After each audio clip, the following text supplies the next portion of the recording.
Bang Edi Kemot juga bilang katanya saat terakhir mau piknik gitu. Itu gimana sih Bang emang?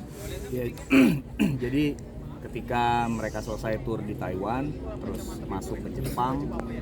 Jadi memang di Jepang itu kita show-nya nggak rapat ya, hanya ada 2 show dan dua-duanya di Tokyo. Jadi waktu istirahat yang pendek di Taiwan akhirnya dilanjutkan di Jepang. Sebelum show yang pertama dan menuju show yang kedua tuh ada 2 hari.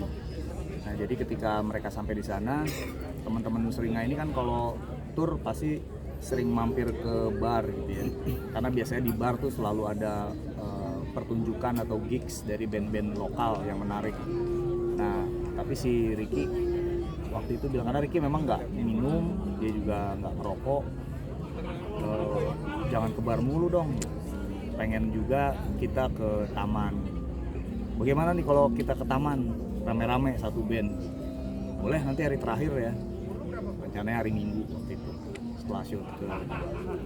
Jadi kita mau ke Roppongi Park. Nah itu yang menjadi statement terakhir, dan ternyata ya taman yang dimaksud ya mungkin San Diego Hills ya. Yang akhirnya kita semua di sini, teman-teman, keluarga, teman-teman media juga berpiknik bersama di Taman San Diego Hills, kilometer terakhirnya Ricky. Ini lagu terus yang diputar ini apakah ada maksud dan tujuannya atau ada suka bandnya? Iya, lagu ini lagu Landslide dari Smashing Pumpkins, dan ini memang salah satu lagu yang Ricky dalam sebuah wawancara dengan teman kami di Bali ya, Rudolf Detu, itu dia memilih lagu ini. Mungkin kalau saatnya tiba, gue mau lagu ini dimainkan di pemakaman.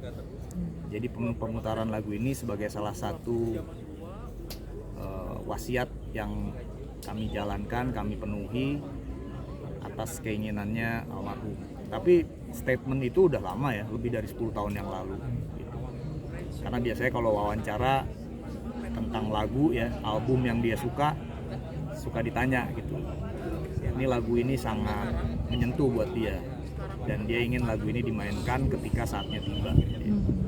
Dia nggak bilang ini lagu harus dimainkan di pemakaman, dia cuma bilang ketika saatnya tiba, gue pengen lagu ini dimainkan.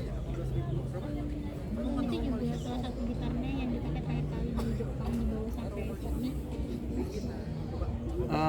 Kalau untuk itu saya kurang pasti ya, tapi nanti saya konfirmasi ke teman-teman kru gitu. Gitar ini memang salah satu gitar yang dimainkan oleh Ricky di berbagai panggung. Tapi kalau dimainkan di konser terakhir di Jepang, saya nggak terlalu yakin karena saya nggak ada di lokasi kan, saya nggak ikut ke tour ini. Tapi yang pasti itu gitarnya Ricky yang selalu dimainin di berbagai macam panggung. Untuk petinya sendiri, Ya. di stiker itu ada makna. Kalau peti di stikerin itu memang idenya Aryan, vokalisnya Seringai. Dan Aryan minta izin dengan keluarga, dengan istri gitu ya, dengan anaknya juga, untuk bagaimana kepergiannya Ricky ini juga berlalu bersama band-band favoritnya gitu. Karena semua stiker yang ditempel itu adalah band-band yang disuka oleh Ricky gitu ya, entah itu band internasional ataupun band nasional. Dan kemarin teman-teman yang hadir melayat memberikan penghormatan terakhir juga diminta untuk membawa stiker band mereka masing-masing. Karena Ricky adalah orang yang tidak bisa dipisahkan dengan musik gitu ya. Musik adalah bagian terbesar dari hidupnya. Bersama band-band favorit ini dia tumbuh berkembang besar gitu ya. Bagaimana dia membentuk pola pikir, membentuk perspektif, melihat dunia ini, melihat kenyataan sosial gitu ya, itu melalui musik.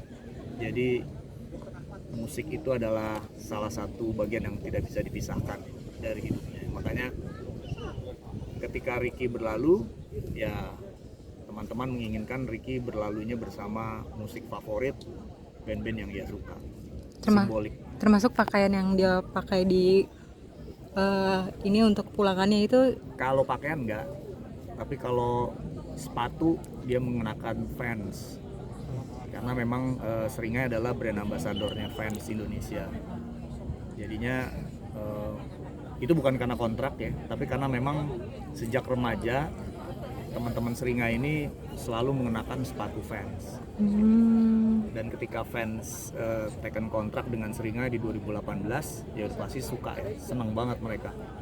Dan itu juga nggak ada dalam wasiatnya Ricky, tapi dari teman-teman, dari keluarga yakin bahwa Ricky nggak keberatan kalau dia dimakamkan dengan fans. Ada juga dia menggunakan bandana ya. Bandana itu dari band favoritnya juga, Suicidal Tendencies. Dan kalau jasnya enggak, jasnya memang dari keluarga ya. Oke. Mas, sekali lagi Mas, itu ada sempat mau bikin yang di Jepang tribute untuk Ricky tuh. Oh ya. Itu kapan Jadi, gitu? ketika show yang di hari kedua, karena ini festivalnya harusnya 4 hari, dan kita main di hari kedua. Nah, ketika main di hari kedua, kemudian terjadi tragedi ini. Ketika di hari kedua itu setelah Seringai tidak ada lagi band yang tampil. Padahal masih ada 4 band yang seharusnya tampil setelah Seringai. Cuma karena ada kejadian, akhirnya sepakat malam itu disudahi. Tapi kemudian di malam harinya dari pihak promotor kami di sana minta izin ke pihak Seringai dan juga ke istri. Apakah boleh melanjutkan acara festival Gekiko ini sampai hari keempat? Karena terus terang para performers yang hadir di acara festival itu dari berbagai macam negara. Ada yang dari Inggris, Italia, Brazil, dari Australia, dan dari Jepang sendiri serta Indonesia. Jadi katanya acara ini akan kami dedikasikan untuk mengenang Ricky Sihaan. Jadi kelanjutan festival ini termasuk di hari terakhir ya. Hari terakhir itu diadakan di Yokohama, di salah satu pub yang sangat kredensialnya sangat tinggi lah untuk band-band Jepang. Seringai juga pernah main di El Puente namanya tahun 2019 ketika tur pertama kami ke Jepang, dan mereka akhirnya membuatkan tribute untuk Ricky Sihaan di malam terakhir.